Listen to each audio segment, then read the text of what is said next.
Ladies and gentlemen, you're listening to For the Win. My name is Spencer Walsh. Thank you so much for joining us here today. We have a great show for you today.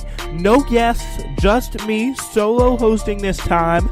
Really appreciate you sticking with us through however many episodes we've done on this podcast so far. I think it's working great, and I think you're going to love what we have in store for you today.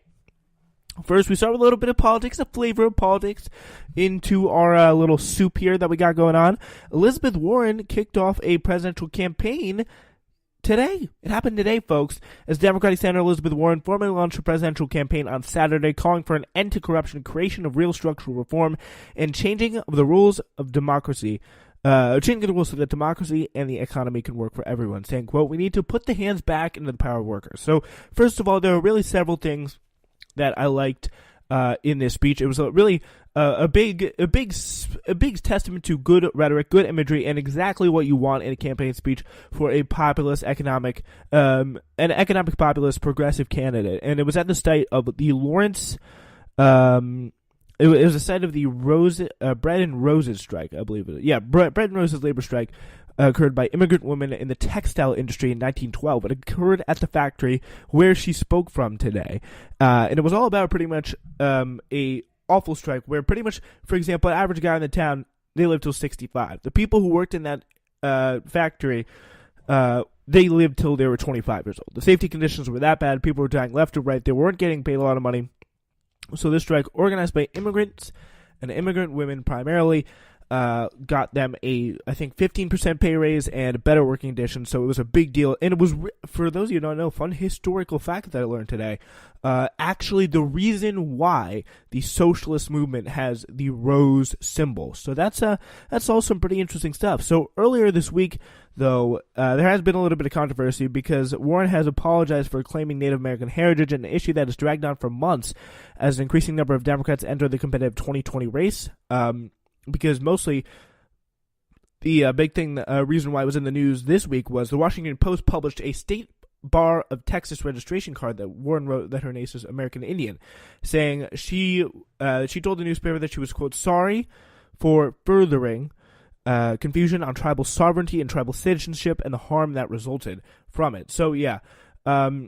She's already campaigned in several states. Interestingly enough, she also campaigned in Puerto Rico. She campaigned in Iowa, New Hampshire, and South Carolina, the first three primary states, I'm pretty sure. So obviously the places where people are going to be starting off to campaign the most first, and she's going to hit these states very, very heavily in the next couple of days. But so far, I really like the direction that her campaign is starting off of. It's a strong economic message, taking the power to the elites, and I think that's going to be something that's really going to resonate. Pretty much, for the past month or so, ever since kind of Kamala stepped in, I think that was a little bit longer than that, but still, shorter than that, I think ever since Kamala stepped in, I think we've seen a clear picture of the only three viable options for the Democratic nomination in 2020.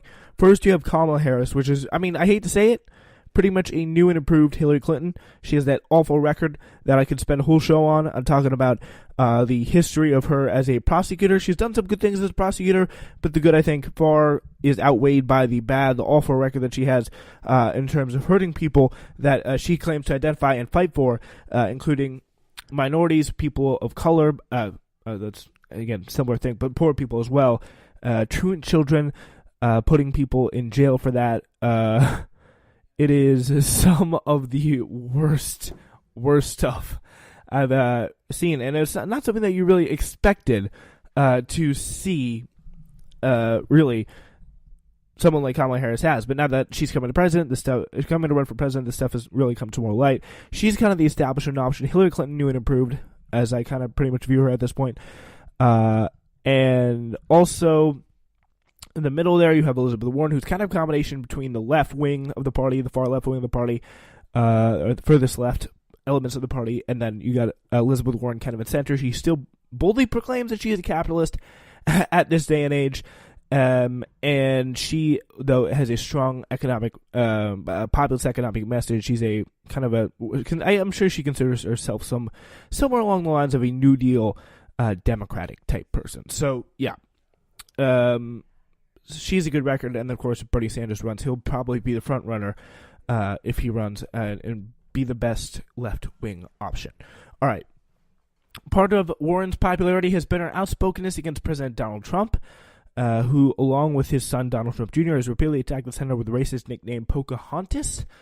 No one knows how to get under Trump's skin better than Elizabeth Warren, said Senator Ed Markey on Saturday morning before Warren's announcement speech. So a lot of immigrants in her town there. So she has, in the town of Lawrence there, mostly immigrants at her launch speech, and this is how they reacted when she said she was going to run. This is the fight of our lives. The fight to build an America where dreams are possible, an America that works for everyone.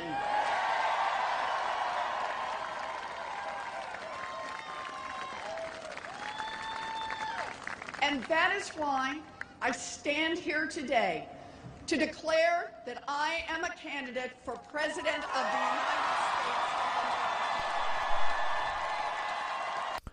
Yeah, pretty incredible stuff. A packed crowd in what was 20-degree blustery weather out there in Lawrence. Not a great day to be outside for sure. And she is now entering the race. It's going to be interesting to see if Bernie joins in and my dream or my theory about the three most viable candidates in the race will be realized. I don't think anyone else, they don't have a shot. It's that simple. All right. Super Bowl ratings right now at this point, lowest in 8 years. Pretty crazy stuff. Fans of Philadelphia Eagles had a great night this past Sunday evening as the team defeated the Patriots. Actually, this is, you know what? This is actually an article from last year. I didn't even realize that. That kind of tricked me. But anyway, yeah, I have, if you don't know, we do sourcing articles a lot. But there's 2018 Super Bowl ratings were the lowest in 8 years. 2019's were even lower. The Super Bowl sucked. The game sucked. The halftime sucked. I did my little rant about that on Monday, but that's pretty much all you need to know for the Super Bowl. We're going to move on further. Now that I was just duped with that article. But this was posted today. But there's a report here now from AV Club, the blog, that earlier this year, after 40 years of sports broadcasts, Olympic coverage, and one hellacious case of pink eye, veteran sports commentator Bob Costas announced that he was stepping down from his post at NBC Sports. Now Costas is ready now to talk publicly about the most controversial moments in the latter portion of his career, getting unofficially fired from the network's 2018 Super Bowl coverage, specifically for bringing up the concussion crisis that's been quietly endangering the brains of NFL players for years. So yeah, that was, again, one of the biggest threats that he had. It was one of the biggest threats to the NFL's profit margins, and having the biggest guy during the Super Bowl talk about it was not something that they were going to abide by. Here's a clip from E60 talking about where he actually kind of admits that. And what exactly do you remember being told? I remember being told that now I can no longer host the Super Bowl. Now, for the first time, Bob Costas reveals how and why his tortured relationship with football came to an unexpected end. I think the words were, "You've crossed the line." And my thought was, what line have I crossed? So yeah, that is going to be interesting to watch tomorrow morning at 9 on ESPN. Network has quietly replaced him with Liam McHugh at the NBC's coverage of the big game. That was the last year's coverage of the big game that they had. Now it's CBS who helms the coverage this past year. But still, having Bob Costas fired from that game, it shows you for that reason. Like, did you not know that he was going to reveal it and come out and say it? Like, that was kind of dumb, really, to have happen. And excited to see what he has to say about this, and I was actually going to stand up about this. But still, it's such a big issue, and it's really threatening. I really don't know how it resonates with Americans, because I don't know if we've had a really hard-hitting case that's kind of this, and I'm sad that this is what it needs to really get people's attention, but I don't think we've had a really hard-hitting case that people are like, oh my God, this is the thing where we have to take a step back and actually realize what's going on here. But until then, I think people just get more pissed off with the NFL each and every day with the whole concussion scenario. And it's a whole situation, and that is the That's kind of the balancing act that NFL players and people who support the NFL have to deal with on a very daily basis. Like the NFL, support the NFL, but realize that beyond any shadow of a doubt, that if you play the NFL, if you play in the NFL, there's going to be a point where your brain's going to be severely damaged and you're not going to be able to live till the life that you should be able to live as a normal adult male. Like, it's just that's the kind of the contract I think people are going to start to realize that they have to sign when they play football. When they watch football, they just have to understand that that's going on. It's a hard thing to do, especially with your best players getting hit in the head, just developing CTE. It's really awful, but still, it's just the way. It's just kind of the way it works. It's the kind of tough stuff about what's going on here. Speaking of which, the NFL concussion settlement here that they had to take in courts recently, it's featured really a chirp battle between two groups ostensibly on the same side of litigation. The co-lead counsel representing the settlement class of players and the plaintiff's attorney representing these individual players. So lead counsel is the guy who's in charge of every single player suing the NFL in the class action lawsuit, and then each of the plaintiff's attorneys. So the battle took kind of a personal turn this week with co-lead class counsel Christopher Seeger filed court papers accusing one of the plaintiff's attorneys of being an active collaborator and spreading conspiracy theories and falsehoods about the settlement by serving as a source for indicted Donald Trump fixer and all-around awful person Roger Stone, according to Deadspin. Seeger's motion got the attention of BuzzFeed, the Wall Street Journal, and USA Today, which framed their reports around Stone's bizarre connection to Patrick Tahi, who's a plaintiff's lawyer and has been an outspoken critic of the settlement's failure to pay a number of dementia claimants. It's all pretty juicy, but with the sudden taint of Stone's sleeves, reveals now the scuffle between Seeger and the plaintiff's attorneys that's really been going on for quite a long time. And hopefully this, I think the biggest thing to look at is this just doesn't get in the way of any of these people getting their well-deserved money for the things that they've had to suffer. Like, if they win it fair and square, they should actually get it fair and square. So in media appearances and court filings over the last 2 years, Tahi has made numerous critiques of the settlement. Many of his arguments have been echoed by Stone, both in columns and right-wing websites such as InfoWars. On Monday, Stone's Instagram account took a break from farting out unhinged attacks on CNN and Robert Mueller to say, when will Roger Goodell and the NFL keep their commitment to pay their veteran players suffering from traumatic brain injury? TBI, 88% of injured players are African American. Stop the racism and pay up. So Roger Stone, a far-right conspiracy theorist out here actually accusing someone of racism, is something on a whole new level. And those words were in an Instagram post accompanied by Cornell Webster, who's an ex-Seahawks cornerback who retired back in 1980. Tahi tweeted a link to Stone's Instagram post about Webster.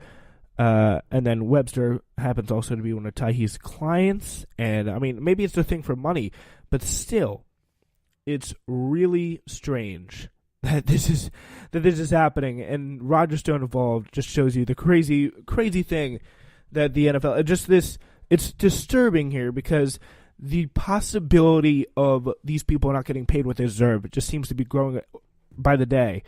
And the fact that it is something worth watching and something I think we really, as football fans and sports fans in general, have to pay attention here to. So, all right. Yeah, now I'm going to turn sides from a little bit from football to what is an incredible meltdown, unlike any I've ever seen before. This is Barry Weiss, the New York Times opinion writer, criticizing Tulsi Gabbard on Joe Rogan. I'm gonna play it. I'm gonna pause it. I'm gonna do a lot of different things to it. So yeah, you're just gonna need to take a listen to it real quick. What do you think happens with him? Oh, I don't know who can beat him. I don't know who can beat him. Who do you think can beat him? That's a good question. We're talking about Trump here. I don't know. Hillary can't. I'm so worried. Duh. Yeah, but I'm so worried she's going to run again. She's going to muscle her way to the top. I doubt that. I really don't think it's legitimate. So Joe doesn't have to be worried about that. I don't know who can beat him right now, and I don't know. Why do you think that? Right, and the question, right, is as like things keep going further and further south. What about someone who is a centrist Democrat? Doesn't that make more sense? That someone who's a rational person, who's on the right, who's going to look at this person who's maybe economically conservative but socially liberal and say,